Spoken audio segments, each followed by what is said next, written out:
Hello and welcome back to another episode of the On the Sideline podcast with Jackson and Kyle. I am Jackson, and I am joined here, as always, by a man who I would never pull when he's working on a perfect game. Kyle, how are you doing? Doing good. I would love to throw a perfect game. Probably will never happen in my lifetime, obviously. But yeah, you got to keep the guy in there in the eighth inning. Yeah, I like the probably you throw in there. It's like I'm not going to rule it out entirely, but just it seems unlikely. Listen, I still got a few years of a good arm left in the tank. Sure. Someone needs a spot start. I'm ready to go. See, for me, it's the sports that I've never played before that I still hold out hope. I'm probably great at cricket. Never played cricket before, so that's why I can believe that. Yeah, I think the last time I actually threw with a mile per hour thing on it, though, I'm pretty sure my hard pitch was 74, which Ooh, would that's just pretty good. which would get crushed by anybody with a decent baseball game, though. So it's I just never gonna happen, but I'd love to play the baseball game. Hey, the Orioles might be interested in that. I'm maybe Yeah. that double A ball club's gonna need some guys. Yeah. All right. We are not here to talk about the Baltimore Orioles. We're here to Kyle.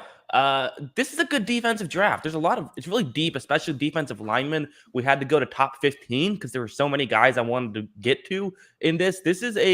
I think it's interesting because usually the quarterbacks are the headliner. I think this is the headliner is the defensive side of the ball in this draft. I love this defensive draft. You mentioned the defensive lineman. I think the top is very good, especially like you said, you could see 15 really good players out of this draft on the defensive line. And I think the secondary is excellent too. I wouldn't be upset if we're going to do 10 secondary players. I wouldn't be upset if 9 of these guys are taken in the first round. That's how high I am on a lot of these guys in the secondary.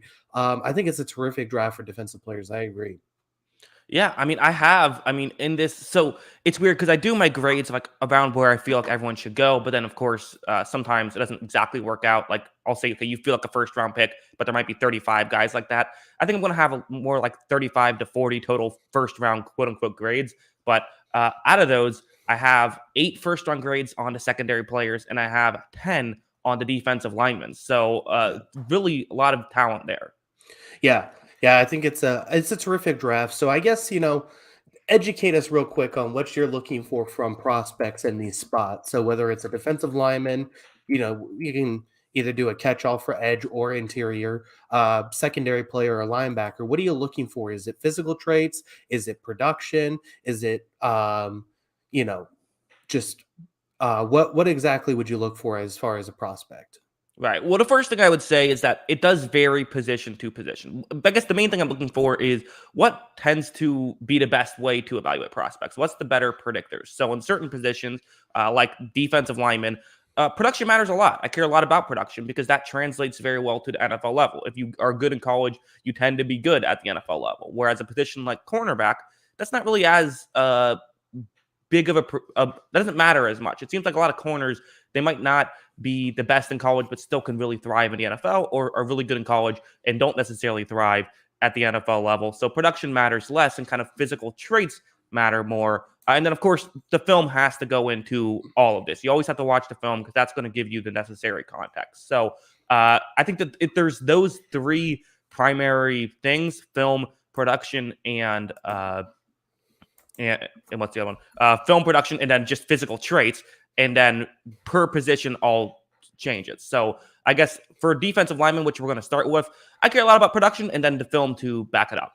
Yeah, and so yeah, like you said, we're gonna start with defensive line. I'll be honest, because we've talked about it before on the podcast. I watch more college football, I think, than you do. So I'm watching these guys all year. You're kind of studying up. You're doing a lot of the film stuff on it after the NFL season.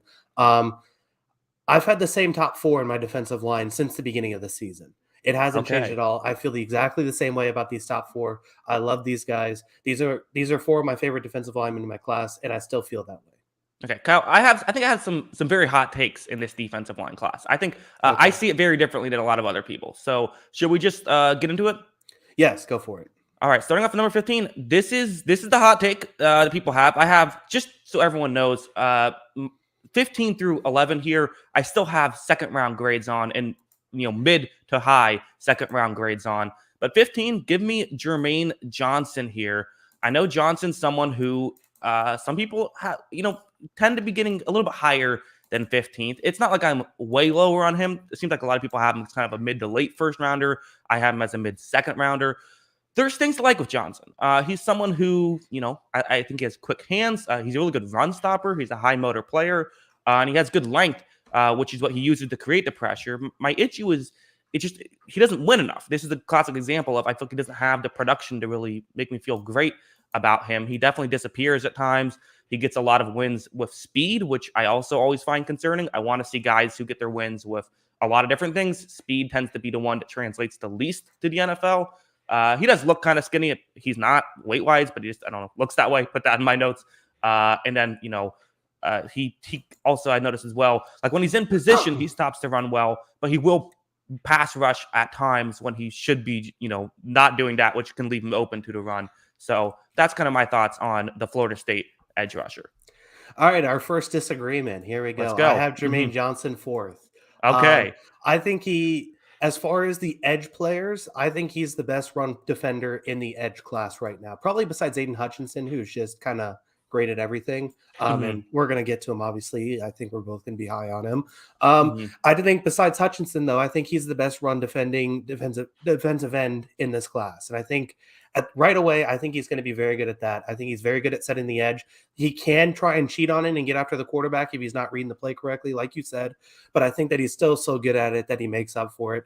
And there's still production there that he's getting after the quarterback to combine with it. So while I don't know if he's going to be an elite pass rusher in the NFL, I still think he can be good. And I think he's going to be a very, very good run defender off the edge. Excuse me. So that's why I still have Johnson very high. I do see parts of his game that are going to be very good and translate to the next level. I still have him in my top 5. I have him at number 4. Okay, fair. I mean, listen, we're going to have some disagreements here, and this is a guessing game at the end of the day. No one knows anything. But, I mean, I just didn't love the offensive. I didn't love the pass rush production. And quite frankly, if you're going to be a first-round pick as an edge rusher, I want to see someone who produces consistently enough with the pass rush. I didn't see that out of Jermaine Johnson. I get a lot of the hype with him, but to me, I think that's too big of an issue. And again, there's 15 guys I like, so I do like him. But yeah, I don't love him the way you do. Yeah. I mean, I definitely, if you're going to stack all of these defensive ends together and rank the pure pass rushing ability, I don't think he's number 1, number 2. I don't think he's probably number 3. And I don't think he's probably number 4 either. I think I'd probably have him below those top 4 guys as far as pass rushing. But I think he would be my number 1 run defender from that spot. And I think there's still room to develop as far as a pass rusher. I mean, sack isn't be all end all, like we said. We've said that a bunch of times, but he did jump from 4 sacks to 14 sacks from 2020 to 2021. I do think he can have a big impact. Yeah, but he didn't. I mean, again, it's not just sacks, like you said. I think PFF grade is something that does translate well from college to the NFL. Pass rush grade of just 75.9. That's an okay college grade. So that's where we're at right now, and that's just. It's too big of a concern. And part of it, too, is like, if I have a concern like that, I kind of have the mindset of, okay, I'll draft someone else then. Because it's better to miss on someone who you didn't love and they end up being good than to miss on someone who you love and they end up being bad. Yeah, I understand. We're not going to go the Twitter way of arguing about disagreements and call each other idiots or anything like that. So, no, I mean, I completely get it. I still have them pretty high, though. Yeah. We both know we're already idiots, so we don't have to do that too much. Yeah. Let's move on to someone who I'm sure people will call us idiots on Twitter for me having at number 14. Again, if that last one was warm, this one's going to be very hot because this is a guy who some people have as not just one of the better players in this draft. I've seen mock drafts of him going number 1 overall. Trayvon Walker here at 14.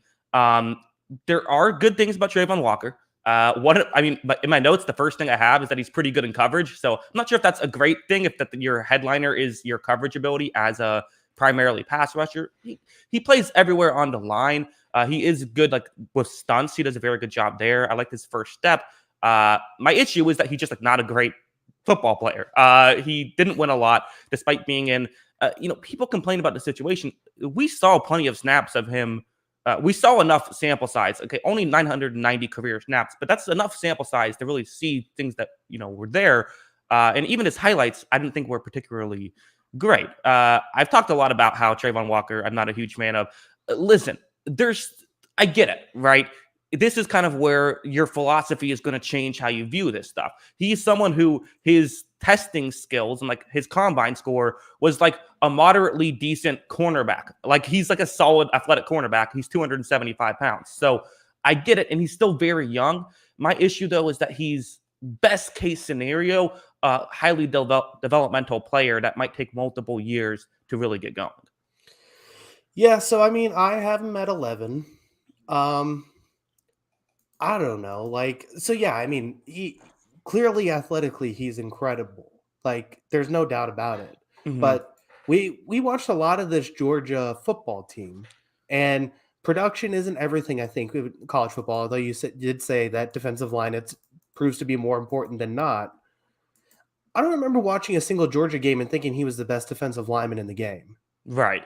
I didn't watch a single Georgia game where I thought he was the top 3 defensive lineman in the game. I Right. mean, Georgia's defensive line's scary good last season, so that adds to it. But like, if you're this physically imposing presence and you're playing with those guys in your defensive line, you should have a lot of opportunities to be awesome and have great tape. And the great tape really just isn't there for me. Physically, I definitely think you should take a chance on him. I did have him at 11 because, the physical traits, like you said, are there. But I don't see it with this guy as the 3rd pick of the NFL draft. I wouldn't be happy if my team took him there. Yeah. I mean, and again, I've seen mock drafts having him number one. I've seen mock drafts having him number two.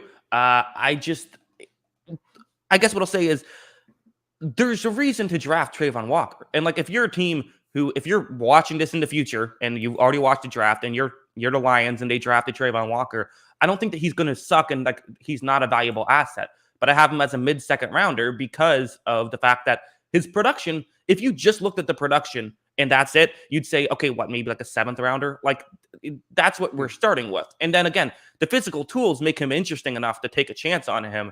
But there's so many, I think, polished and much better edge rushers in this draft class that taking him high, it could work out. And there's a chance that this take will age like milk because he does have that potential. But even if it does work out, the guys who he's gotten some comparisons to, like Danielle Hunter or Rashawn Gary, who are guys who didn't have a ton of production but worked out at the NFL level, those guys took several years to get going. And so is it going to take Walker until his 3rd year to get going? You want someone who could be productive on their rookie contract because once they get paid, their value is less. So that's another factor here.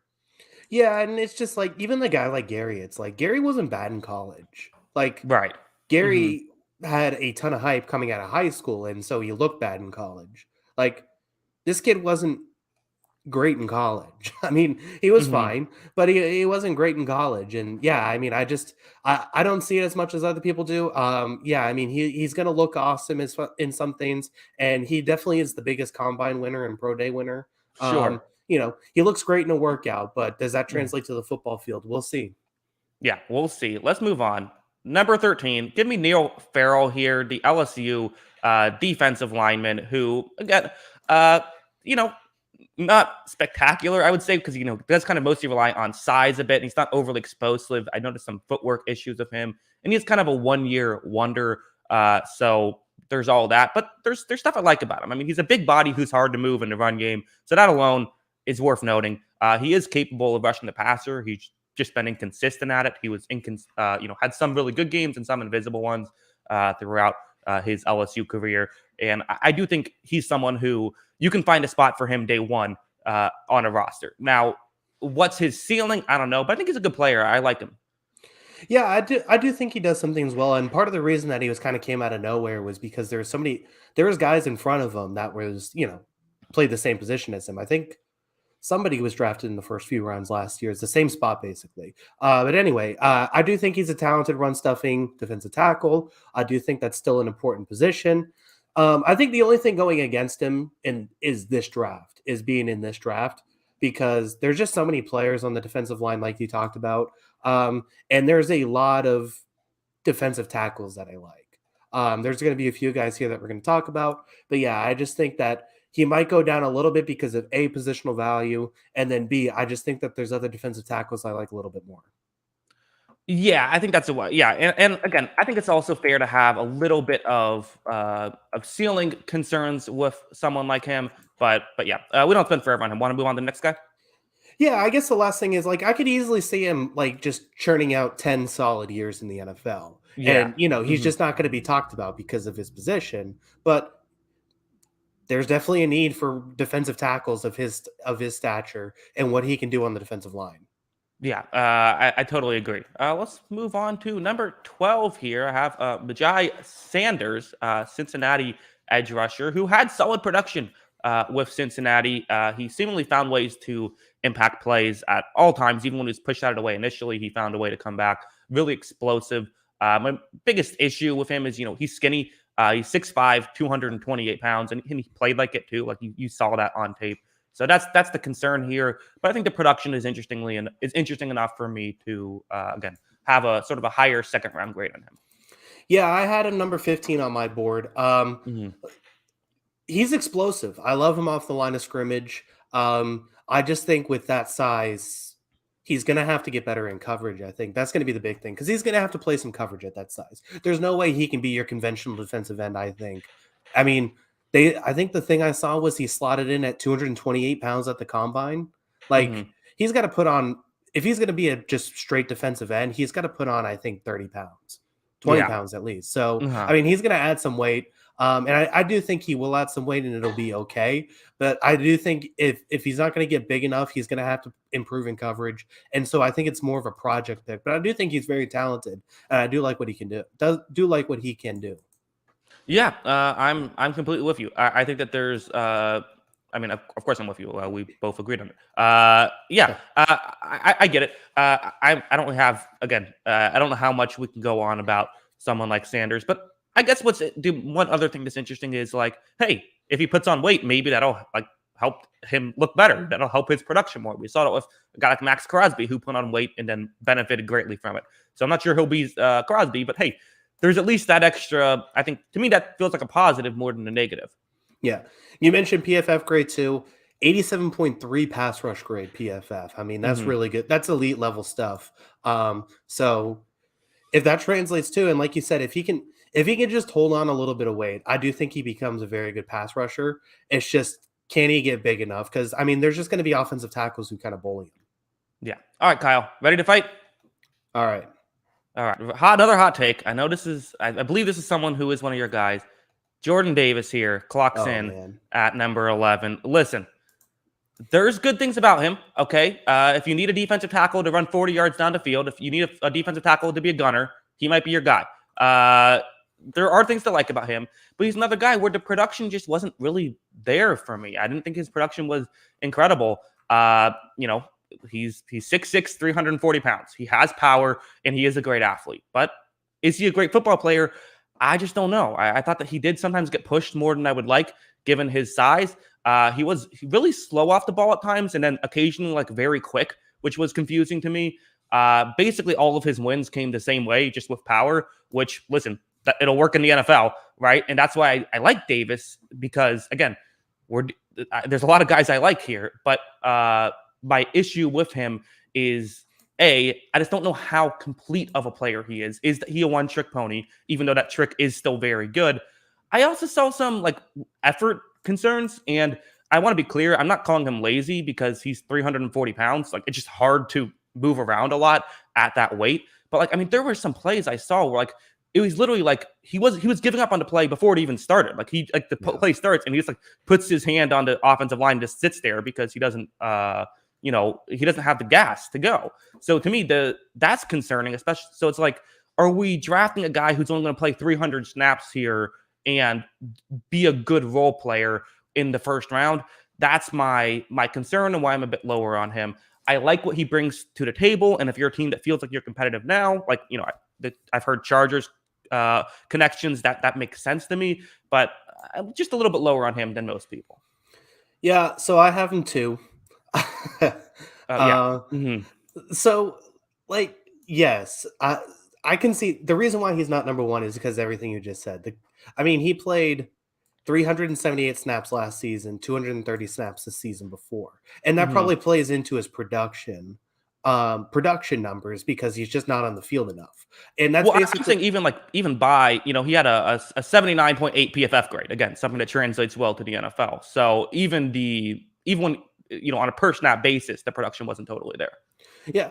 I mean, it's still a very good grade though, and his run defense grade is very high too. I do think that there's things to love, and I do think that the problem, like he's gonna have to like I think 340 pounds is too big, is the Right. problem. I think Hmm. he's going to have to lose some weight. And I do think he's going to have to prove that he wants to play football kind of thing, which Hmm. is a major red flag to say, do you actually want to be on the field as much as you should be? Because the problem is like, are you going to take him in the first round if he's only able to play first and second down? I do think it's a concern. And do think there are concerns with that. But I do think he's the most talented defensive lineman in the draft when he's fully engaged and on his best. His best tape is the best defensive lineman in this draft to me. The problem is the best tape just isn't there enough, and you want to see it more. Yeah, maybe. I mean, again, listen. I'll say this: he might have again him being able to win with power might be the most unstoppable move compared to what anyone else has. My issue is basically that's literally all he does is that one thing. I think that he's completely a one trick pony. But like I said, it's a good trick. Yeah, and I mean the thing is like even like there's not going to be NFL dudes who stop him consistently when he really wants to go. Like he's going to have some big plays in the NFL just because he's so big, he's so strong, and he's so quick. Um, we need to see it more. I think is the thing. So if he can challenge himself and be the best player he can be, I think you could walk away potentially with the best player in this draft. Or he could be out of the league. I think in 5 years because he doesn't want to work for it. So we'll see what happens with Davis. I do have him number 2 just because the talent is just absolutely insane. Yeah. Another thing worth mentioning, he's young, only 22 now. So Yeah. that's another, I think that factors in of if you can do this at a younger age, that means that typically, you're going to grow and be even better. So that's something I like about him. Again, I get it. I think the logic is like, hey, we draft him now. We know he'll at least be good at this one thing and then hope that he can put it all together. Yeah, I agree. All right. Number 10, give me Travis Jones here. Travis Jones out of Connecticut. To me, I see him as kind of a better Jordan Davis, quite frankly. Like, again, his forward time isn't as good, but he's another, 333-pound guy who's, 6'5". But what he has that Davis doesn't have is really good hands. His hands are very good, and that allows him to, hands matter a lot at the defensive line. And I think that's going to allow him to, I think, be more of a consistent force than someone like Davis, although I kind of have him in the same tier, only one spot away. I see kind of a high floor player with Travis Jones. I don't know if he's going to be a complete game changer, but he should be a good player. The only real knock on him is there's guys who are more explosive than him, but as a whole, the production was there, the size is there. I feel pretty good about Travis Jones. Yeah, I have Jones at 9. I agree with basically everything you said there. I think he's going to be a amazing run stuffing defensive tackle, which is important. And I do think he's going to be a very good pass rusher off of that too. I do think he can be kind of that jack of all trades kind of defensive tackle, make a huge impact in that spot. I'm a huge fan of his game. I really like all that. There's just not really the high end plays I think that Davis has, which is why I knock him a little bit lower. But I do think that he's a terrific talent. And I do think that, positional value obviously is going to knock him down a peg, but I do think he can be a multi-time Pro Bowler at the position. Yeah, I think that's a multi-time Pro Bowl. You might even be a little bit higher than me.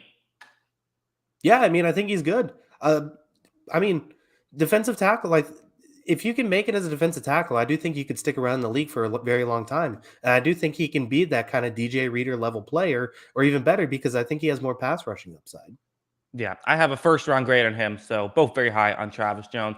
Let's give to another guy who's probably one of my guys. I guess I like this guy, although he's weird. Logan Hall out of Houston he's an odd player because he's 6'6", only 283 pounds, but plays primarily 3-tech. So right away, you're like, what's going on here? Why isn't he an edge rusher? With those, it's kind of seeming like one of those tweeners of like, what should you do? He destroys Navy. That's one thing I have in my notes. Just dominant. A lot of Navy had a real hard time trying to block him. So he's got that. And you could also argue, One thing a little bit concerning is he was better in 2020 than he was in 2021. But that's also kind of why I like him. I think you could get him a little bit undervalued because of that. He's definitely someone who I think can rush the passer better than anyone we just mentioned, which is what I'm intrigued by. Someone who can rush the passer from the inside. And, if you're looking for the Forrest Buckner type, I do see that kind of player, although I don't think he'll be the Forrest Buckner style good. He's interesting where, again, you see this as, okay, undersized defensive tackle, but really what he does is he wins with power, which is, again, odd. That's not typically how you see those guys win. So a weird player, but a player I like and I'm fascinated by and have a first-round grade on. Yeah, I have him at 12. I agree with everything you said. I think my hope is someone doesn't draft him with the plans of moving him to the edge. I don't want to see that because I do think he's kind of special in this weird kind of corner that he's kind of a one-of-one in that spot. You don't see guys of his stature like just playing that position, like you were saying. So I do think it's very interesting to see what he's going to translate into. But I do think that there's things to really like because not only that, I think he's really good against the run too. Like I think he's obviously I think he's my second best interior defensive lineman as far as pass rushing. But I do think that he is very talented at it. And I do think he's also good against the run. I think he can kind of do a little bit of both despite being a little bit skinnier than a lot of defensive tackles. So I really like what he can do. I think it's going to be interesting to see where he's taken and what he's used for because I could see him kind of move to a 3 to 4 defensive end. I could see a team try to move him to the edge, and I really like what he can do on the inside. And he should be a pass deflecting machine too. So I'm excited to see where he's taken and how teams use him in the NFL. Yeah, we also have a super chat. Saying Lions fans saying they want. I almost said Kadarius Toney. There. No, I don't think that's a Kadarius Toney to Kayvon Thibodeau to, assuming Hutch goes number 1. We'll see if we agree a little bit later on. Agree with everything he said. Let's move on. Number 8, give me David Ojabo here. So he's an interesting player where his production was good. We just haven't seen much from him. Only 560 career snaps. I guess I should specify his pass rush production was good. The running defense still needs some work, but he's very much a developmental guy here. I thought that, when he actually does a move, he looks awesome. He just needs to do that more. So to me, this is someone where, with Walker, I don't really see an unpolished player. I see a guy who's just not a good player. Ojabo, I see an unpolished player, which is why I'm higher on him than Walker. The injury hurts and it sucks. He got injured. He tore his Achilles on a pro day. So that's definitely something to be concerned about. And, like I said, doesn't really get his hands involved the way I would like him to. So again, very unpolished, and he also gets a decent amount of his wins with speed, but he does have some power. So he's someone where I think if you're going to take kind of more of a developmental guy, I would feel more comfortable with Ojabo. Yeah, I had him just off my board, but I understand everybody's appeal to him. I think he's he's quick off the line. He does a lot of things well. He's a talented athlete, all that kind of stuff. It'll be interesting to see. I do think he's someone you can kind of get as a steal because of the injury if he drops a little bit, which I could see him dropping because of the Achilles injury. I guess my one concern with Ojabo, does he just become a really good third down edge? Because, the development track is obviously you hope he turns into a full-time starter. But right now it seems like he might just translate as a guy who it didn't seem like covered very well when he was asked to, didn't seem like he defended the run very well. And he might just be that kind of third down, that Bruce Irvin type. I think that's fair. I do think that's fair. I like what he brings to and again, I have him, Logan Hall, and Travis Jones all in the same tier. And I think for those guys, to me, it would come down to if I'm Tampa Bay, who could kind of use either interior or outside pass rush kind of guys, I'd feel much more comfortable with a Logan Hall than a David Ojabo there because of the developmental stuff. But if I'm a team like Detroit, who has the last pick of the first round, maybe I go after a Ojabo just because I like the idea of him, of his ceiling there. And I still think that, again, he's not a developmental guy. I guess he still had production. That's what I always go back to. He still did look good in college. And I think that there's room for improvement. Yeah, I do think there's room for improvement. I do think the problem is I think that there's a lot of improvement there. Yeah, I agree. I don't disagree whatsoever. I think you could totally make a fine argument that he it should be late second round or whatever. Let's move on. Number 7. Here's a guy I like, Drake Jackson out of USC. One thing that's interesting is only 20 years old. So again, if we're talking about the age, the younger the better. He's a young guy. He has good size at 6'3", 254 pounds, and plays bigger than that. Wonder if it's being a little bit not short, but a little bit shorter, but still being bulky works to his advantage. He had good production. He's another guy who can play coverage well. The only, I guess, one issue is he does use his speed rush a lot, and I think it's a good move and it'll work in the NFL. But again, you like guys who can win in multiple different ways, and he will get pushed behind the quarterback doing that. So that's kind of my biggest issue with him. But I think he's good. I like his production. I think he rushes the passer well. I'm drafting an edge rusher. I want someone who can rush the passer. Drake Jackson, I think, will be able to do that well. Yeah, I like him. I like him too as a player. I think he's interesting. I did have him a little bit lower, but still like a lot of production. And like you said, young. And I think the thing I liked about him the most watching him over the years, I watch a lot of USC football too. Okay. He got better every year. Mhm. It seemed like he learned every season and got a little bit better. And the Pac-12 is not viewed as the toughest conference, but there's some good offensive tackles I think in that conference that are tough beats, and he was able to beat a lot of those guys too. I thought he got better every season. I thought there was a lot of improvement, and I thought he learned every time he was on the football field, which it's just something I kind of like as kind of a gamer. Yeah. Yeah. I agree with all that stuff. I think that he's, again, I guess. So where did you have him? Did you have him on your list?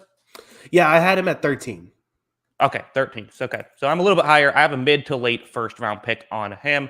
I also have a mid to late first round pick on my next guy who's I haven't heard these names of Drake Jackson, Cameron Thomas get brought up too much, but they're guys I like. Again, I don't really pay too much attention to. I've started to read some mock drafts lately, but I don't pay too much attention to that. So I'm not sure if this is a hot take or not, but I like Cameron Thomas. Again, guy with production.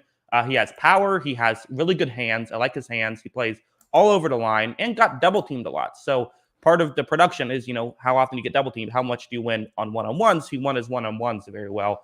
He's strong. The only real issue I have with Thomas is I just don't think he's amazing at anything. 6'4", 265 pounds, so he's big.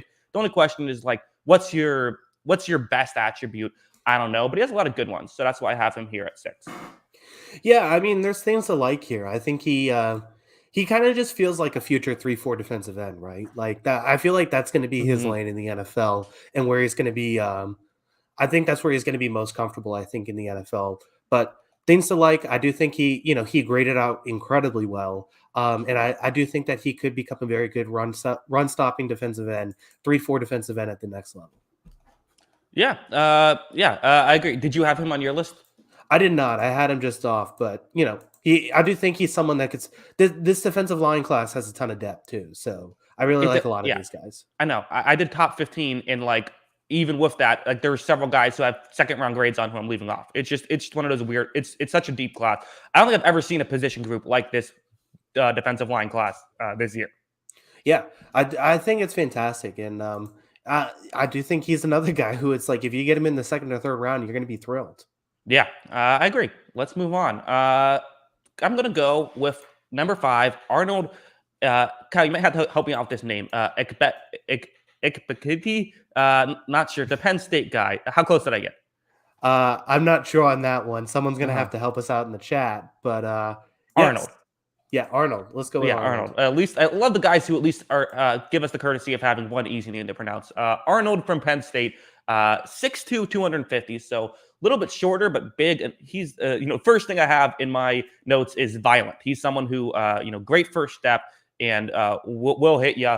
He did well against good competition, which I like to see that. I like to see when you perform well against good players. He did. The one thing, again, couple of concerns. I feel like he relies on his rip move a bit too much. Again, it's a good move, but sometimes when you have a really good move in college, you rely on it too much. And I think that's what happened with our guy Arnold here. I did think that he can get knocked out of the way, especially in the run. And he's definitely more of a pass rusher than a run stopper. But he's a guy who I think will be a very good pass rusher in the NFL. Yeah, I had him number 8 on my board. I really like a lot of the stuff that you said. I think he's a terrific pass rushing player, and he's just going to be good. Like I don't know what his ceiling's going to be, but this guy has the motor, and it seems like the energy to come in and just be good for a lot of years, I think, in the NFL. I'm a huge fan of his game. And yeah, like you said, violent, I think I was trying to think of the word. Violent is a really good word to describe him. Yeah. Really good stuff with him. I agree. Also, we have in the chat. Eb, again, sometimes these things are hard to. Is that so? Ebiketti? Ebiketti? Ebiketti? Ebiketti. We got it. Well, I think we're at least in the ballpark. Yeah, we'll go with that. Ebiketti. Ebiketti. Both big fans of Ebiketti.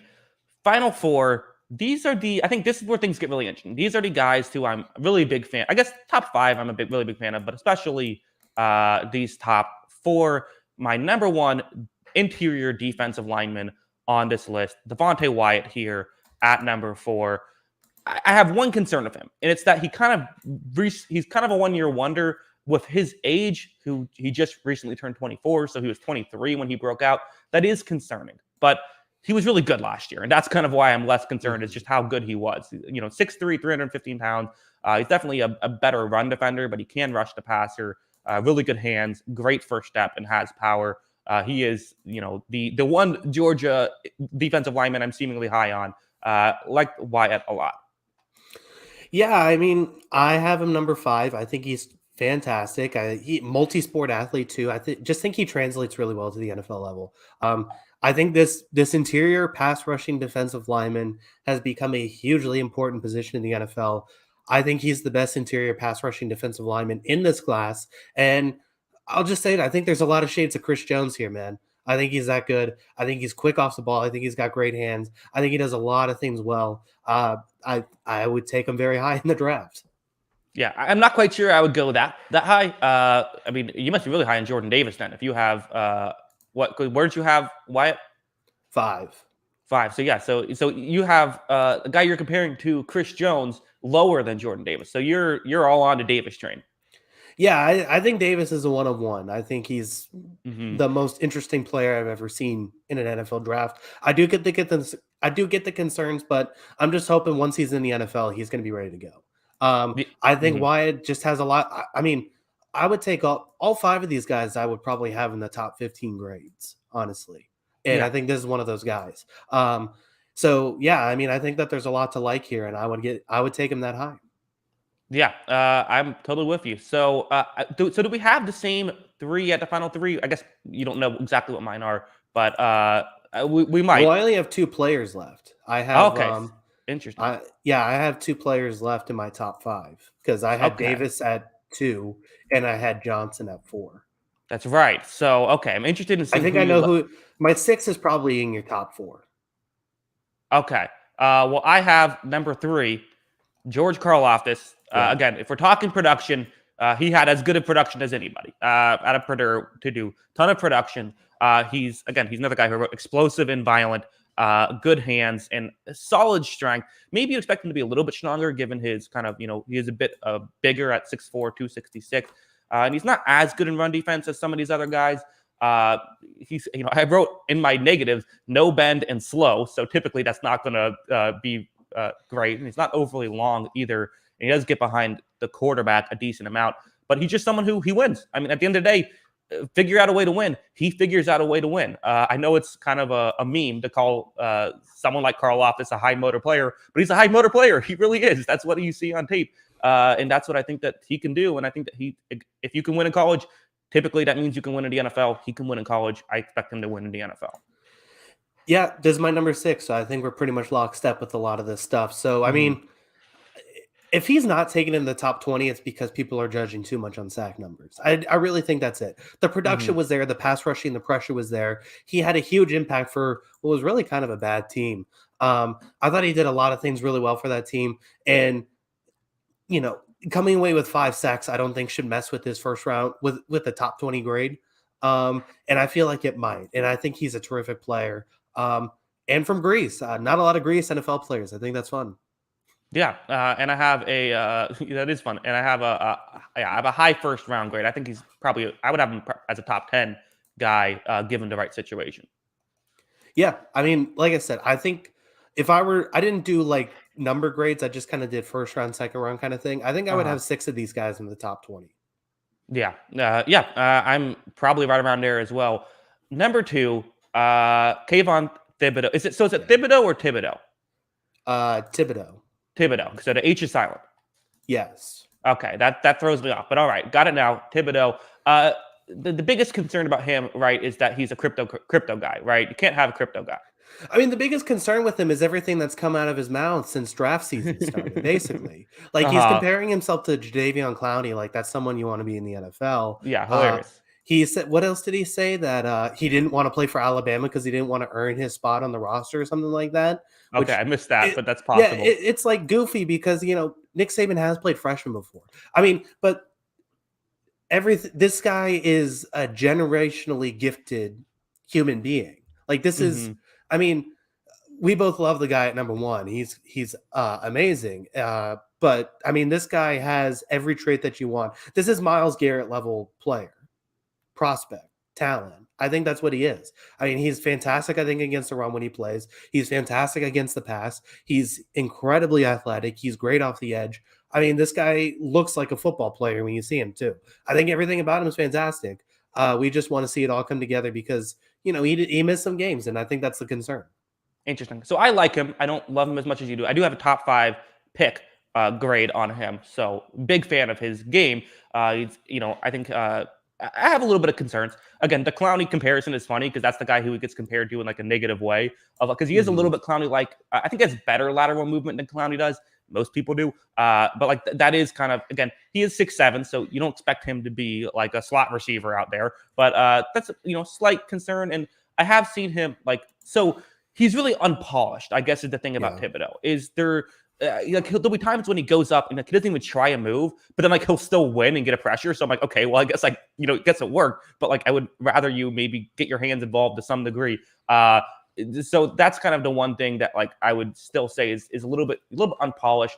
And I did feel like he disappeared at times throughout the course of the season in Oregon. But again, he's long. He has a great first step, a great version to run, complete pass rusher. I don't get all this unless he's in interviews just being the most annoying person ever. I think you have to just to me he's clearly number two.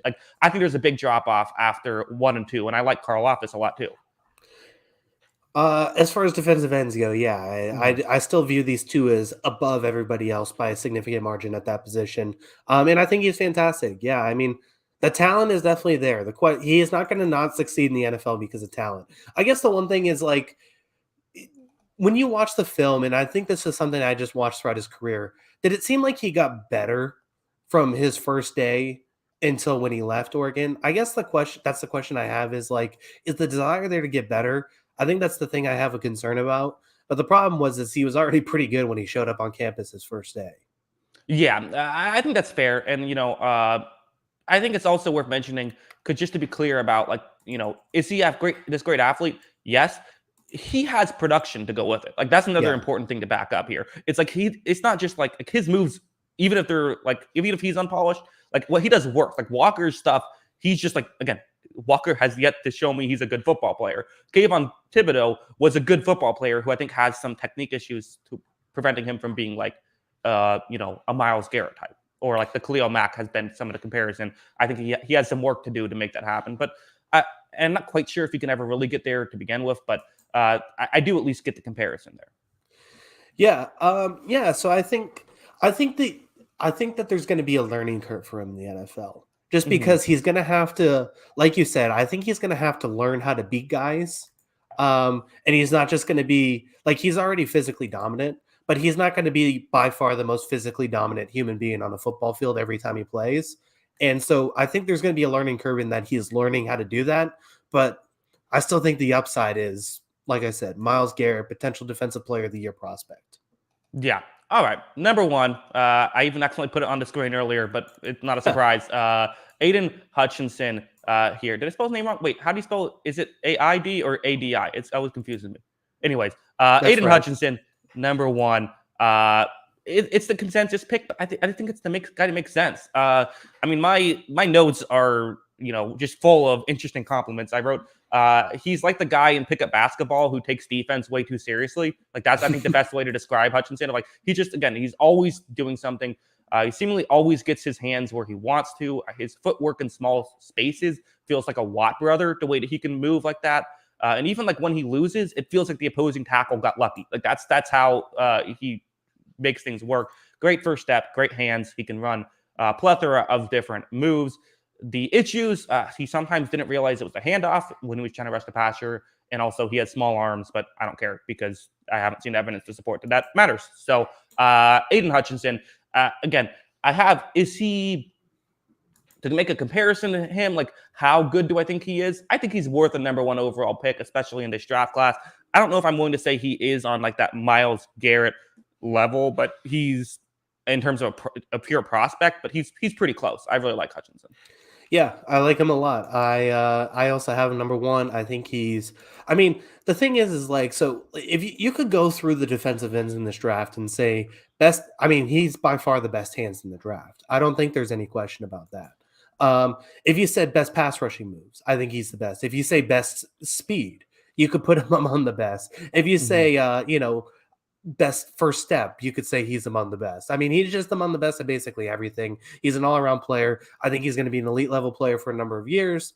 Yeah, he's number 1 for me too. I think the Jaguars would be kind of foolish not to take him, in my opinion. I think it's kind of that one of those things where, like, is he like if I rated every defensive lineman ever to come through the NFL draft, is he one of my 5 best defensive linemen ever as far as prospects? I don't know about that, but I think he's clear cut number 1 right now. Yeah, I agree. And again, I think on a given draft, like I guess it's interesting because I saw a tweet that made me think about like, if this is last year's draft class and you put Hutchinson in last year's draft class, where does he go? And the answer is probably 8, right after Penei Sewell at number 7. But I think part of that was just because it was a really good draft last year and there were quarterbacks, whereas this year there's not those quarterbacks. So just because of that, it doesn't mean that he's not a good prospect. Yeah, I agree. There's not much debate here for me. I think he's just a fantastic player. Yeah. All right. Well, that's defensive line. Kyle, went a little bit long there. Yes, we did. I didn't realize what the time was on that one, but lots to talk about with those players. Do you want me to go quickly through some of the guys I had on my list that weren't on yours? Sure. DeMarvin Leal, I had in my top 10. I know he fell down a lot of boards, and there's a lot of things not to like, but I still view him as a potential defensive pass rushing interior defensive lineman that I really like. I know that people are saying the explosiveness isn't there, but the production was always there, and he won a lot. And I still think he's a very good player. I like Leal. Nick Bonito, I kind of figured he'd be a guy you wouldn't like because he's just a speed guy, but he's really fast. So Sure. He's someone I also had on my board. And then had production. And had production. And then one of the guys I had him at 14 just as kind of a sleeper pick, Eric Johnson out of Missouri State, I believe. Just kind of this super explosive player. Someone I really like and could be a nice sleeper in this draft. Yeah, my problem with Benito, you called it. I'm just not sure if his moves would work at the NFL level. It looked like he was kind of got his wins in non-traditional ways, but got the production, so maybe it'll work out. Let's go to defensive. So defensive backs here. So this is safeties and corners. We lumped them all in. I'm going to go number 10 here with a guy who, I mean, Kyle, I don't know who you think you're fooling with this name of, Kyler Grodin here. I mean, okay, Kyle, we know this is you. I mean, you're not being clever here. I would love to be this good at football, but unfortunately I'm not. I do have him on my list. He's fun. I first of all, I just want to say I am buying into any Washington defensive back till the end of time. It seems like pretty much. Okay. These guys just translate defensive backs to the next level. He is not the only one I have on my list. Spoiler alert. I have him number 6. I think he's a jack of all trades kind of player. I think he's really talented too. I really like what he does. Yeah, he is someone I do think there is a bit of a gap after 9 for me. But he is someone who I do like. I think he can play. He has, good footwork. He can play physical. He's a good special teams guy, so that helps you get drafted. Should be a good zone corner, I think. A little bit on the slow side at 4.52. That's something I care about with corners is 40 time. That translates really well. So you want to pay attention to that. But I think his footwork is good enough that he can still make it work. Maybe a little bit quick to bail because of the speed, and he doesn't have the best ball skills, which is why he's a little bit down. But he's someone who I do think that I think he belongs in the NFL. Yeah, and he's athletically gifted. He's a big guy. He's almost 200 pounds too. So I could see him eventually maybe making this transition to safety, but he is still pretty good on the outside. So I see him doing anything pretty much right. Um, yeah, I mean, I think he's very good. Yeah. All right. Let's move on. Number 9 here. Give me Brian Cook. Brian Cook. There's a decent amount of safeties that I like in this draft class. Brian Cook here, the Cincinnati safety. He's just one of those guys where he's just in position like all the time. So he's just like a solid all around guy who consistently is in position. I like that stuff. One concern, I don't know how old he is, Kyle. I couldn't figure this out anywhere, and he didn't break out until his 5th college season. So I would like to know that if anyone has the age of Brian 22 Cook. and a half. What's that? 22 and a half. 22 and a half. Okay, well, that's good. Okay, I feel better about that now. Maybe I'll bump him up a little. I don't know. Brian Cook, though. I like Brian Cook. I think he does a lot of things well. I didn't have him on my board just because there's a few other safeties I like a little bit more. But Mhm. yeah, I mean, as far as coverage safeties, I think he's very good at what he does. So yeah, I mean, I understand it. I like a few guys a little bit more, and that's why I had him a little lower. Sure. All right, Kyle. Number 8. Are you ready to fight? Yes. All right. Kyle Hamilton Oh boy. coming in here at number 8. I have a first round grade on him. Like I said, top 8 defensive backs. I have first round grades, but he is someone who I think is going to actually get bumped into high second round once all of my grades come in. I just have issues with Kyle Hamilton. I do. I was not blown away by his tape at all. I think that he's someone who he struggles as a free safety. That's what I saw on tape. I didn't think he was the best in man coverage especially when he can't use his physicality. He blew coverages at times, and he will. Yes, he'll come in and make some tackles, but he'll also whiff on those tackles. Like he doesn't hit them all consistently. So the highlights look great. My issue with him is really just him as a free safety. I think if he's used properly, he can be a really good player because he does. His best highlights are him as a strong safety, which tells me like just put him at linebacker. I think he'll be a good linebacker because there are some good stuff. He is a high motor player. He does break in very well. He can make a pretty tackle, and he does have really good highlights. And maybe the fact that he was asked to do so much at Notre Dame made him look worse. But I don't see him as a versatile player. And I think a lot of people are viewing him as like this guy who can do it all. I don't see that. Yeah, I have him too. Mhm. I mean, I just think he's a jack of all trades player. I do think like if he's gonna be your lone free safety in a defense, Mhm. like I think he'll struggle at that, but I also think that's your fault for using him wrong. Like Mhm. I think he's going to be more of a box safety who can also play back in coverage when he needs to. I think that he's an incredible talent. I think he's an incredibly smart football player that I think is going to translate to the next level. But yeah, I mean, I don't think he's going to be an awesome free safety because I don't think he is a free safety. I think he's going to be more box safety, kind of hybrid style, and he can play in coverage if he needs to. But I think he's going to be more in front of the line or closer to the line of scrimmage than people think. And I think he's going to be really good at it. I really like Kyle Hamilton and what he does. One of the smartest football players in the draft. Listen, Kyle Hamilton is linebacker number 2 on my list, maybe linebacker number 1. So that's maybe kind of an important thing to talk about here.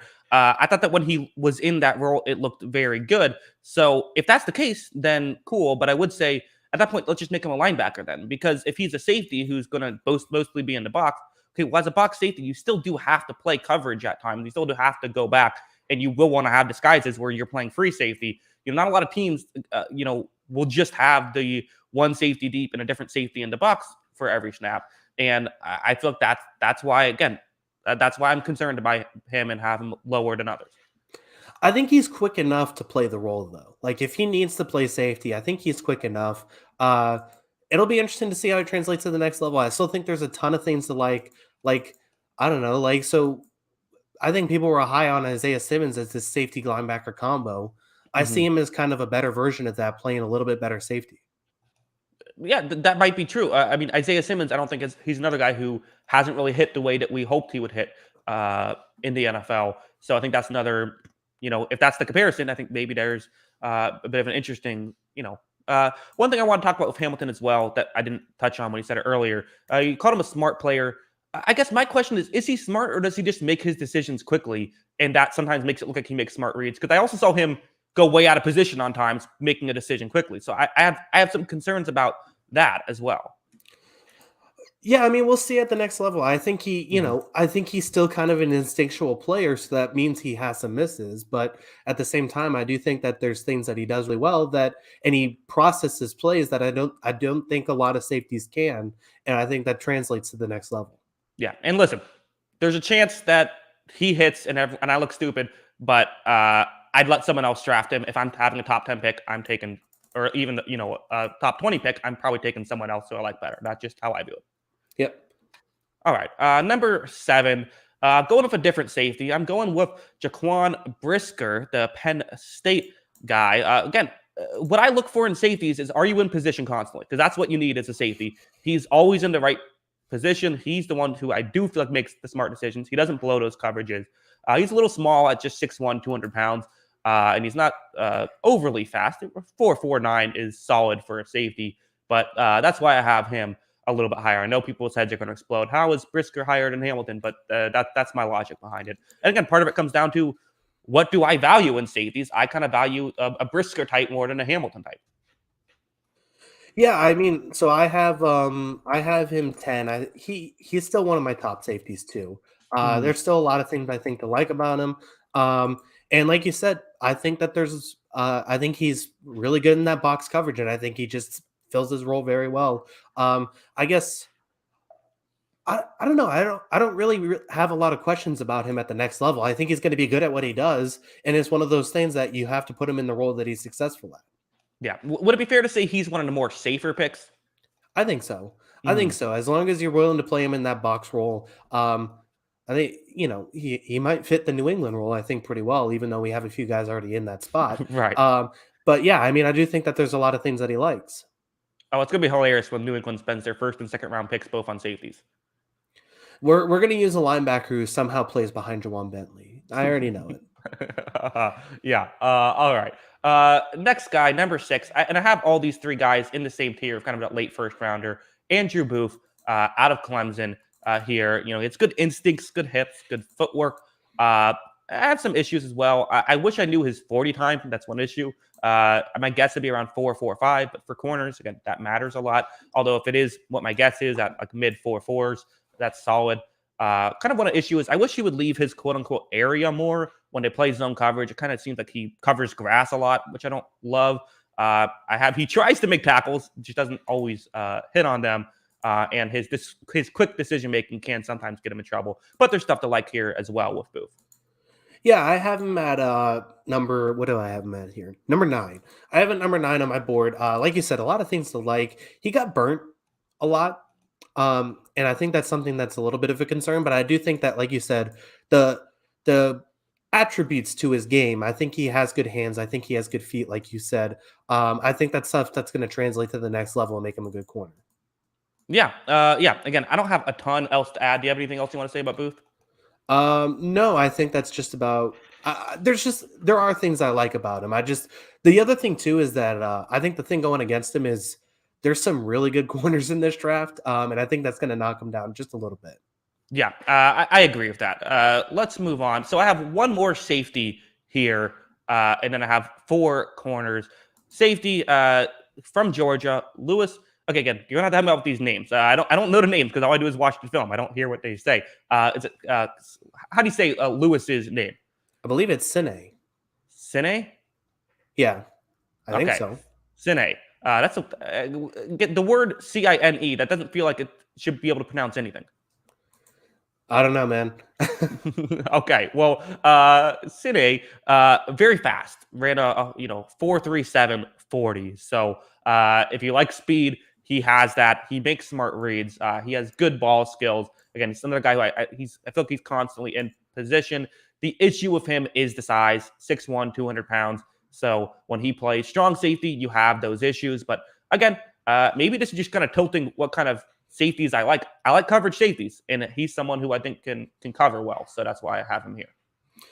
Uh, yeah. So I have him just off my board. I have him at number 11. Okay. I still have one more safety on my board. I think I'm higher on than you on. You are, although he plays a little bit of a different role. I agree with everything you said. I think the thing I have a question about is I just there are times that he looks slow, and like you said he had a good 40 time, right? Hmm.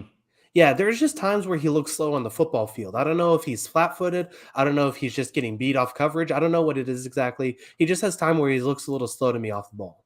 Yeah, interesting. I didn't see that. So, I mean, maybe we'll have to both go back and see who's right. Because, that might be true, but not what I saw. Yeah. So, I mean, I still think he could be a very good player. I still think there's attributes to like, but that's just my one concern I have for him, and I have a couple guys a little bit higher. Yeah. All right. So, 4 defensive backs left, all corners for me. Number 4, he's a guy who a lot of people have in the top 3. I'm just a little bit, not even lower on him. I just think there's other guys, one more guy who I'm higher on. But Trent McDuffie here at number 4. Again, you said you like all the Washington defensive backs. He's a Washington defensive back who understood the rules of his defense very well, which is cool to see because that does, I think, translate to the NFL. He is someone who has all the tools, and I do think that like he didn't play man a ton, but like when he was asked to play man, he was good at it. So the only real issue I have with him, the only couple issues is he can get beat underneath. That's something I noticed is that he'll give up those catches underneath, and also he mostly just played one scheme. So is he someone who can fit in any scheme? It's fair to have those questions, but I like McDuffie. Yeah, I have him at number 5. I do think that there's things that to have questions about. Not to mention like with his just size, is he going to be forced into a slot role just because of that? I still think he can translate to the outside, and like you said, he's going to have to play in specific, drop coverages as far as NFL level because that's what he's played. So is there the versatility? I think as far as a overall number 1 corner, I'm not sure, but if you stick him in his role that he did a whole lot at Washington, he's really good. Everyone's hyping him up about the no touchdowns given up in his senior season. I think he's really good, and I think he's a terrific coverage player. Yeah, I do have to say though, and we'll talk about it with another one of these guys. People love to talk about no touchdowns. It's like, okay, touchdowns is a very fluky stat. Like when a lot of touchdowns to give up is like 4. So like let's I always kind of find that a little bit funny, just because it's such a small. It's sort of similar to sacks, but like I feel even more extreme of like there's better ways to evaluate. It's more of a popcorn stat. That's a good term. I just came up with popcorn stats. I'm going to start using that. Yeah, although I think the other one's more impressive as far Yeah, as I would agree. Yeah. Mhm. So real quickly on McDuffie too. So you've talked a lot about how speed really translates at the corner position really well. There's a lot of things you look for. How does size and length you think translate to the NFL level? Because this is his biggest question mark in my mind. That's interesting. I haven't done the study on it and like really factored it in. I would imagine it helps, right? I mean, I would think that like having size, matters, but I also think it depends on like, well, what's your role? I mean, McDuffie, you're not going to ask him to go out there and if you're having cover Mike Evans, you're using him incorrectly. Like that. Just don't do that. You have him cover the fast guys, and in the NFL, I think there is kind of a prevailing thought of instead of trying to get just like the best 3 corners available, you try to get 3 different stylistic corners that can cover, different players. And so for McDuffie, if you use him correctly, I don't think that's an issue. But head coaches are dumb sometimes, so he could be used in a wrong way, which could create some issues. Yeah. But yeah, I think that's the only question. But there's still a lot of things I really like about his game, and obviously, he handled his responsibilities better than everyone. Now, the question you had where it's basically like, okay, can he do other things? He wasn't asked to do other things, so we don't know. I guess Right. that's the question mark. Yeah, it's not his fault that he hasn't shown that stuff, but still, it does kind of hurt your draft stock a little bit. Like that's just kind of how it worked. Also, Michael in the chat saying, "Honored to be present at the creation of the term popcorn stat." Yes, everyone will remember where they were when they found out first heard the term popcorn stat. Yeah. All right, number 3. I don't know. This might be a hot take. Again, I need to do more research and figuring out what everyone else has. But I'm going to go with Kaiir Elam. Elam, that's it. Got it right? I think you spelled it wrong. I think it's 2 I's. Oh, I think you're right. Yeah, I think I did spell it wrong. So I'll fix Elam. Kaiir Elam. Yeah, that's what it was. Kaiir Elam. So is this it? Kaiir Elam? Yes. Okay. All right. I should have double checked that. I'll make sure I do that with my offensive video. I like Elam. Again, 6'2". He could move for a 4.39 40. He's fast. He's physical. He doesn't give up much separation.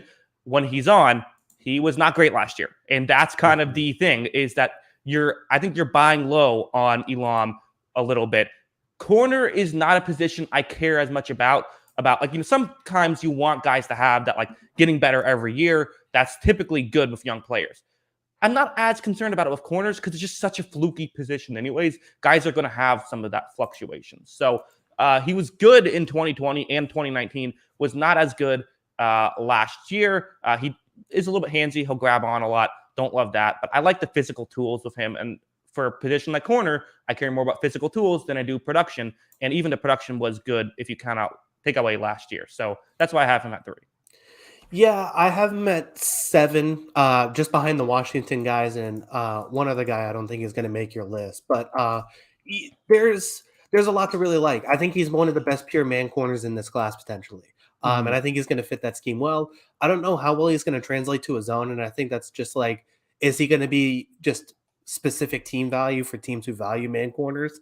I think that's the one question I have, and then the other is, like you said, the penalties. Because if he's going to be a man corner, I think he can't commit so many penalties. I do think it's Yeah. something that's you can kind of get out of his game, but I do think that's a little bit of a concern and why I docked him a little bit, but I still have him as a first round grade. And like I have him just above Booth, and I think those are two kind of similar style players. I just think Elam's a little bit better at a lot of different things.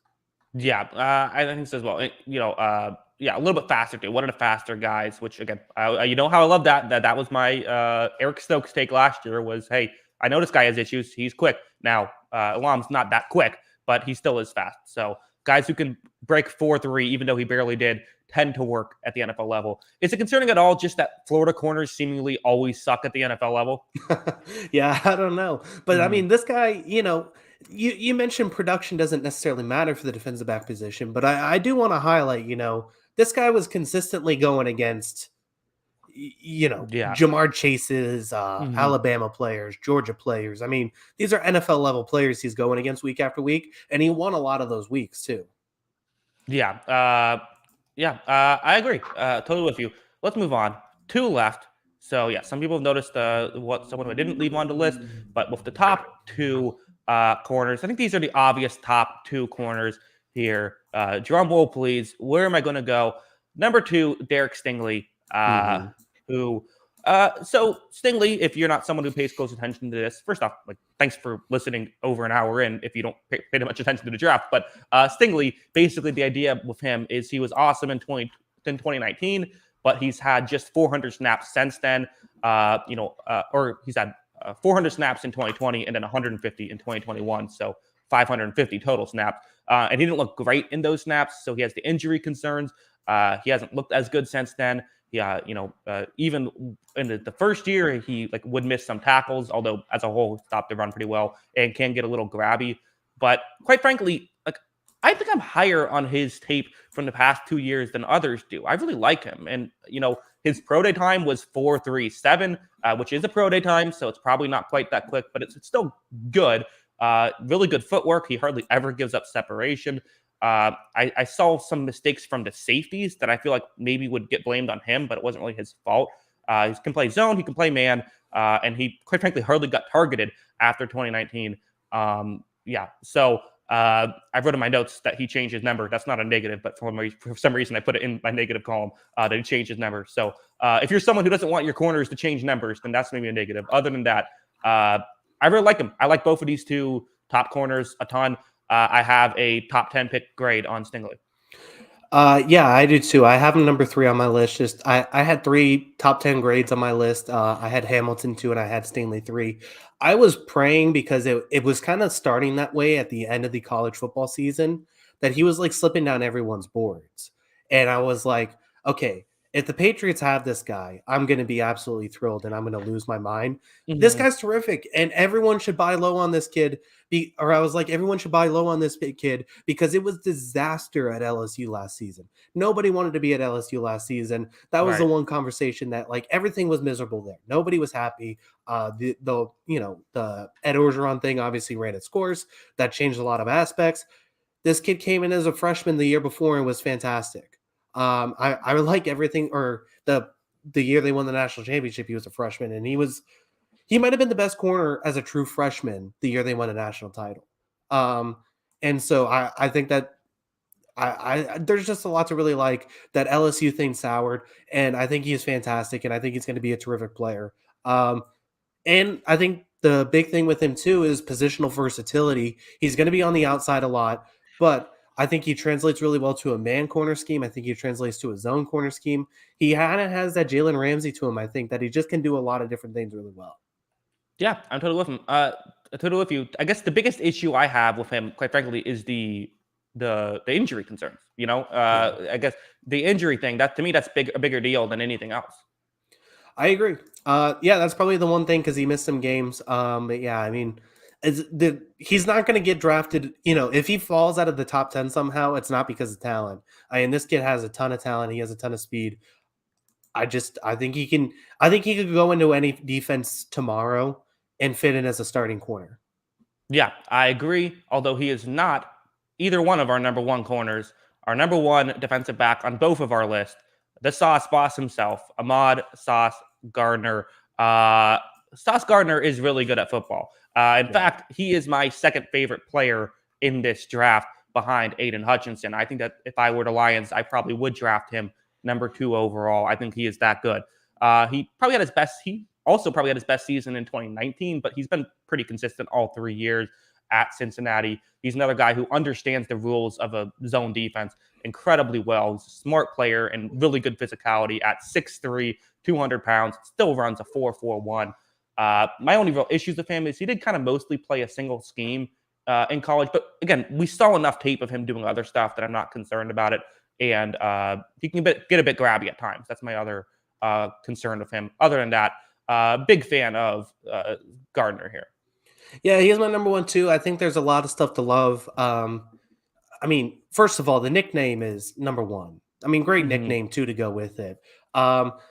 Yeah, I mean, he's incredibly talented. I think he's got great ball skills. I guess the one thing is like he's a little bit slower than Stingley, and I guess that's the one thing that you could knock on him. But he's still pretty good speed, I think, and he's still got great length, and he can just dominate on the outside. There's not a lot of guys who can dominate with his size, length, and everything he does.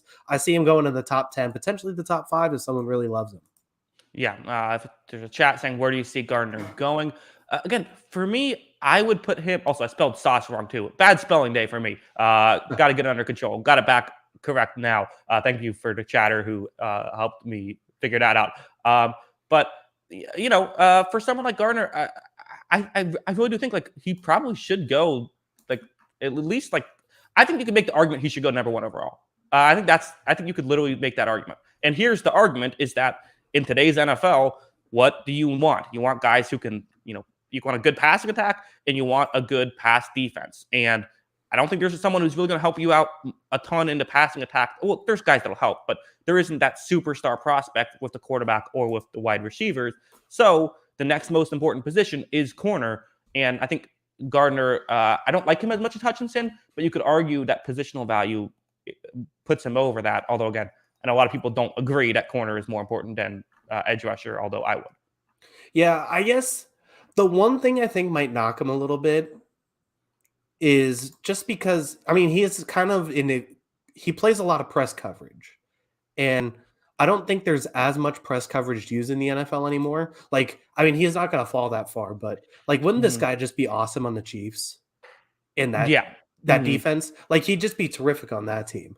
He's not going to fall that far, obviously. There are a Right. few teams like I think he'd be great on Atlanta. I think there's a few different teams that he fit really well on. I think that's the one thing is like scheme wise, like I wouldn't want to see him on the Rams, I guess is my thing, or a team that plays that kind of style.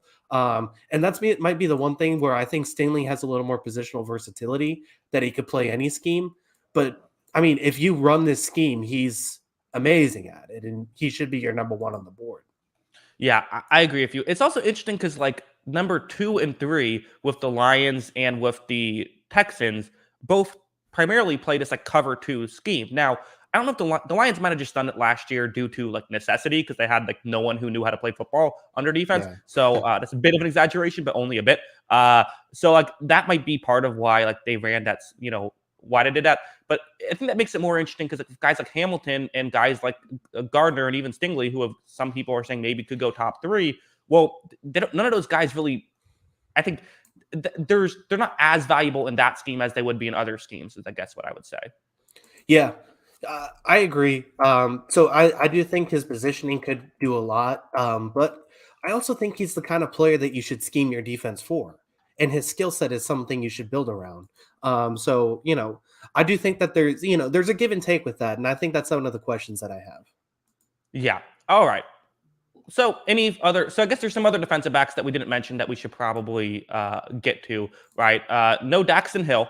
That's probably, you think that's the biggest one, or do you have why don't you list off some of the guys I didn't mention? Okay. There's so if you've been on the fan of the show before, um, there's always one defensive back that I always kind of fall in love with and over exaggerate. I had Hmm. it once last year or 2 years ago with Antoine Winfield Jr. Not quite as good with Richie Grant the Hmm. last season. I still like his upside though. My guy this year is Jalen Pitre. I have number 4 on my board. This is a guy who Wow. I think is going to be a awesome slot cornerback in the NFL. Now, of course, like draft wise, I have number 4 just because he's my 4th favorite defensive back. But draft wise, positional value, slot corner is not going to be the 4th defensive back off the board. So I understand that, but Pitry's an awesome slot corner, and I think he's going to be terrific at the next level. And I think he's going to be one of the best slot corners in the league very quickly. Really like him. And then I have Daxton Hill number 9. I do think he makes the move to safety. He's got speed for days, man. He's got speed for days, and I think he's going to be a really good safety. Yeah, I mean, it's possible. He just feels like a total projection for me. So like I get it, but it's like, again, I don't even hate, like I like the idea of drafting Elijah Molden and putting him to safety. I was a big fan of that last year. I think I had a first round grade on him if I remember correctly. So I can see it. I wasn't as impressed. Like, to me, Hill looks like it's almost a necessity that he's going to get moved to safety, as opposed, like, I didn't think he was a great corner. I guess that's basically what it comes down to. Yeah. I thought he, got beaten coverage, and he isn't the biggest to begin with. So if we're moving him to safety now, he has to make more tackles. It's possible. I can see why you would do it, but I wouldn't feel great spending a first or even high second round pick doing it. Yeah. So there are concerns there, but I still like the talent. And yeah, I mean, I could see it's kind of projection based, but I still like the talent. I think he's willing to take a chance on, which is why I do have him at number 9. But yeah, so those are the 2 guys I had on my board that you did not. Yeah, fair enough. And again, I know there's some people that are really big fans of Hill, so that'll be an interesting guy to keep our eye on. All right, linebackers here, Kyle. Only doing top 5, so we did 15, then 10, then 5, and number 5. I'll just kick it off right here with Troy Anderson out of Montana State. There's some fun Taysom Hill comparisons with this guy, Kyle. He was someone who played quarterback and running back in college, so that's a fascinating situation. I looked up his PFF grade for quarterback, a 65.6 grade, so it wasn't exactly thriving at the quarterback position, but he still had over 1,300 snaps at linebacker. He's fast and a great athlete. The issue is, as expected, he's very unpolished. So I don't think there's a ton of great linebackers in this draft class. I have him as a mid-third round pick, just so we know where we're at. And I haven't evaluated every linebacker. There might be some that I would have ahead of him if I got literally every single guy. But he's intriguing to me. One of the more interesting prospects of this draft. Yeah, I had him at number 7. I do think there's some things to like. He's kind of an unknown though to me, man. I didn't know really what to like, Sure. because like you said, it's Montana State, and B, he didn't play the position for very long. Um, Hmm. so I think that there's things to be concerned about there, which is why I have him a little bit lower. But I do think, we talked about how great this defensive class is. If there's the thing to knock, it's definitely the linebackers, and I think that's where he might come up and make an impact. Yeah, I think so as well. But again, hey, if we're talking like a third round pick, get someone who can probably, possibly be a solid starter along with, probably good special teams like that. There's worse ways to spend a third round pick. Yeah, I agree. Mhm. All right, number 4, the Wisconsin guy, Leo Chanel. I believe is how you say that. Yeah. He's solid at everything. He understands running lanes very well. I just didn't love him in coverage as much, and doesn't make the quickest of decisions. So again, I like him. I think there is a gap between 4 and 5. I have him kind of as an early second rounder, but that's where I have him. Yeah, I have him at number 3. I do think he's a scheme dependent player, I think. I think he'd look great, and I think another guy, I think he'd look great in a New England style system, and I think that's going to be important is that he's in that kind of man blitz scheme. Um, Mhm. Listen, PFF grade. He was bordering on Micah Parsons good as far as PFF pass rushing linebacker grade. He's very good at that. Um, don't ask him to sit in coverage a whole lot though, because you're not going to like it. Yeah, that's basically. I think that's fair. But hey, you can teach that. And again, big guy, 265. So he's an interesting player. We can just plow through. I think number 1 and 2 we'll spend some time on. I think these guys we can just get through. Chad Muma out of Wyoming. I think he's a smart guy, smart player. He's much better in coverage and breaks in very well. I also have a high second round grade on him at 6'3", 243 pounds. 4.6340. So that's his measurables. Do you have any thoughts on Chad Muma? Like a lot of that, kind of just seems like your old school style middle linebacker, and I think he's going to translate to the next level. Positional value is going to knock him a little bit, I think, but it just seems like he's pretty solid at everything. Kind of hard to tell what the competition he was going against, though. Yeah. All right. Boom. Got through that really quick. Took longer on some of these, but look, we're already at top 2 here, Kyle. Look at that. Hmm. I mean, these are the two obvious candidates. These are basically everyone's number 1 and 2. Yeah. And to me, there's a clear number 1 and number 2 here. I think it's clear because there's one guy I really like. And that guy is not Nakobe Dean. I like Dean. Again, he's a really good blitzer, sheds blocks very well, and makes good reads. He's another one of these Georgia guys who is a bit of a 1-year wonder. And again, he's had some, but so at 6 feet tall, 225 pounds, he is to me what I would consider a bit of a scheme dependent player. Still have a first down grade on him, but like he's someone who, like a Wink Martindale scheme, like that perfectly, like a Brian Flores scheme, a Bill Belichick scheme, that makes a ton of sense to me. I can see that. Again, I just don't think that he is a put him on any team and it'll thrive type of guy. Yeah, I put him at number 1, and I just don't care because there's a lot Hmm. of games I watched last year for Georgia where he was by far the best player on the field. Uh-huh. And that's we talked about their potentially 4 defensive linemen going in this draft and 3 potential first round picks in this draft on the defensive line, and awesome safety who's probably going to go in the first 2 or 3 rounds potentially in this NFL draft. He was better than all of them in a lot of plays. He makes a lot of splash plays. Like you said, like if you're looking for just your pure linebacker who's going to sit in coverage, do a lot, defend the run pretty well, pass rush pretty well, he's not going to be your number 1 pick. But as far as splash plays at the linebacker position goes, I love Dean.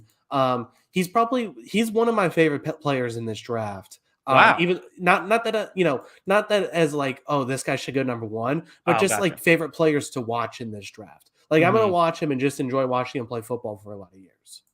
Yeah. I'll say this about Dean. Isn't he the exact kind of linebacker that ends up being a bust? I'm not saying he will be, but like, aren't like the linebackers who are a bust are Nakobe Dean type players, right?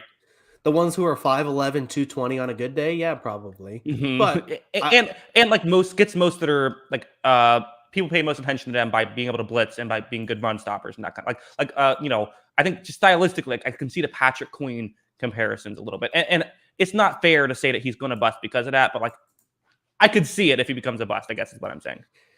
Yeah, I mean, I could see it too, but at the same, I see a pathway to him failing in the NFL. But the production's there. He played basically every snap. He had a great pass rush grade. He had a pretty good run defense grade, and he had an amazing coverage grade. He's the best sideline to sideline linebacker in this draft, and I just think there's going to be things he's really good at. Yeah. Okay.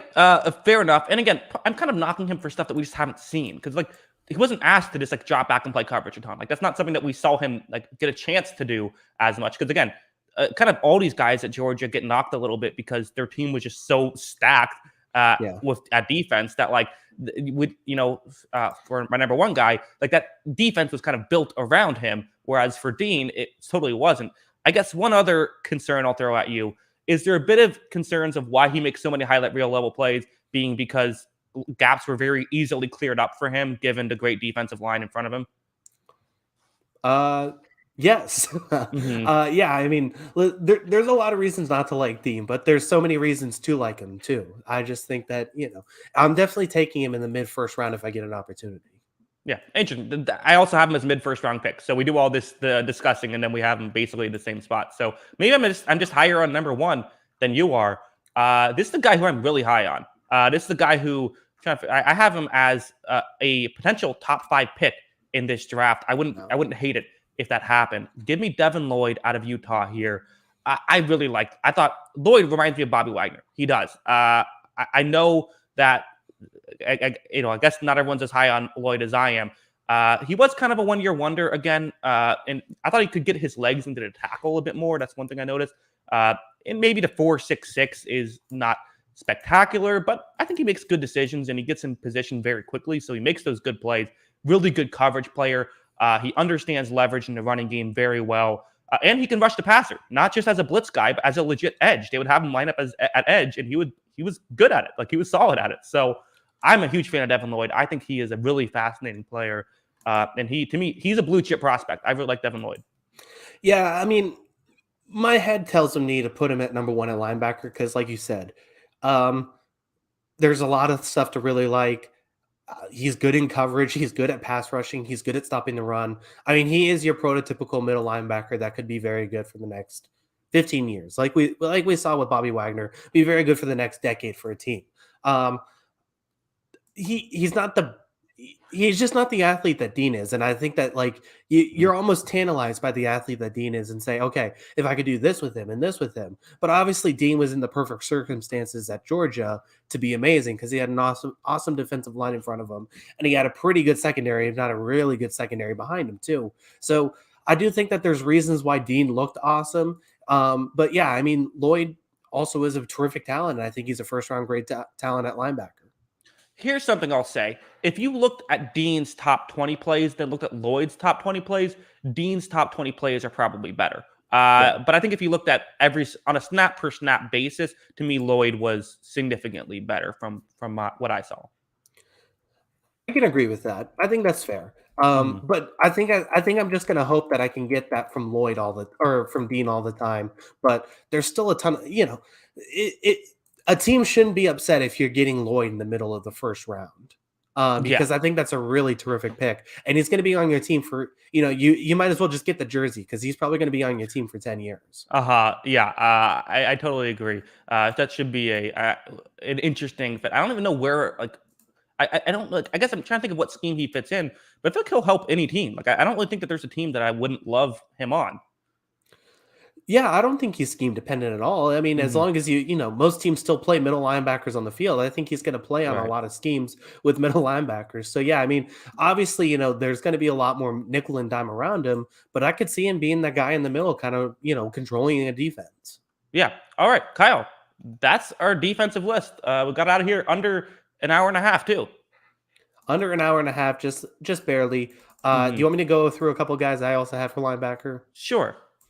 I did have Brian Asamoah at 4.